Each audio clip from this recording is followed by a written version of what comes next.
I wasn't expecting him. Not on that flight, not that day. I was halfway through a double shift, makeup smudged, feet aching, and dreaming of landing. And then, there he was, seat 14A. A smile that could disarm a storm. I didn't know it yet, but that man would become my husband. It started like any other long-haul flight from New York to London. Full flight, a screaming toddler, coffee spills, my 5th request for extra peanuts. And then, during boarding, he walked on. Black coat, gray sweater, neatly combed hair. He looked tired, but kind. He didn't say much, just a polite, "Hi," when I directed him to his seat. But there was something in the way he smiled, like he already knew me. I shook it off. We get charming passengers all the time.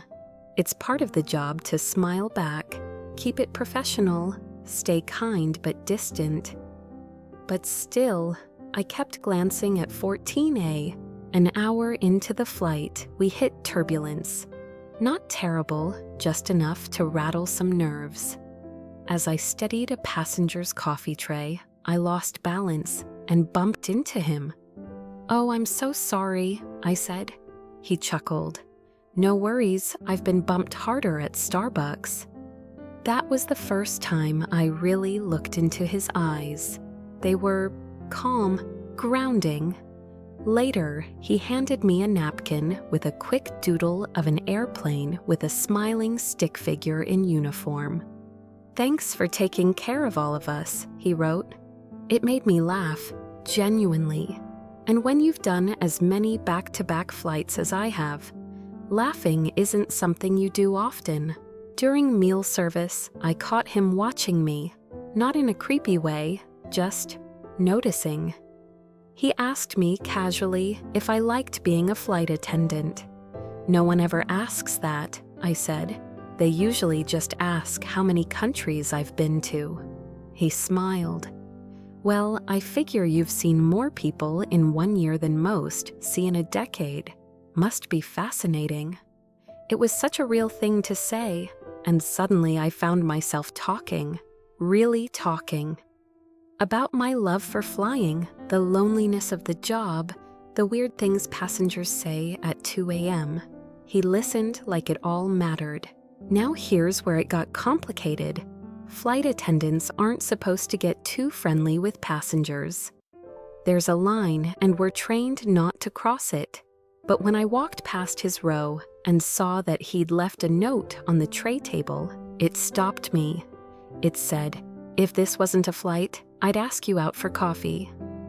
But since it is, I'll settle for hoping we meet again somewhere on Earth." I froze.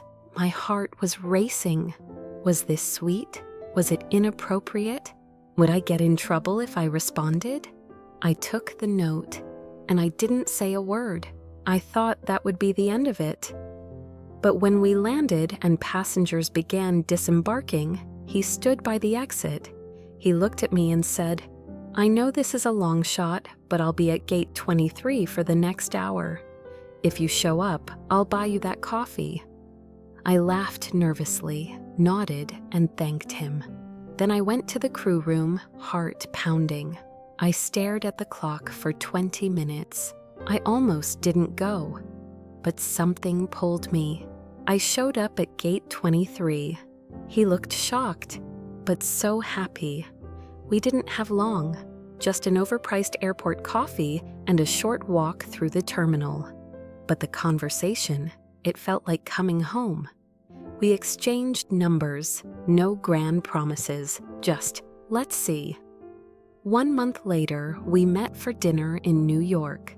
6 months later, he came to surprise me at a layover hotel in Paris with flowers. 2 years later, we got married. We laugh about it now, how he almost missed his flight, how I nearly didn't go to gate 23, how a random day at work became the beginning of my forever. Being a flight attendant taught me that life is unpredictable, but that day taught me something deeper. Sometimes love finds you when you least expect it, somewhere between seat 14A and the clouds. If you believe in fate, unexpected love, or just enjoyed this story, hit that like button and subscribe to Flight Attendant Diaries for more true stories from the sky.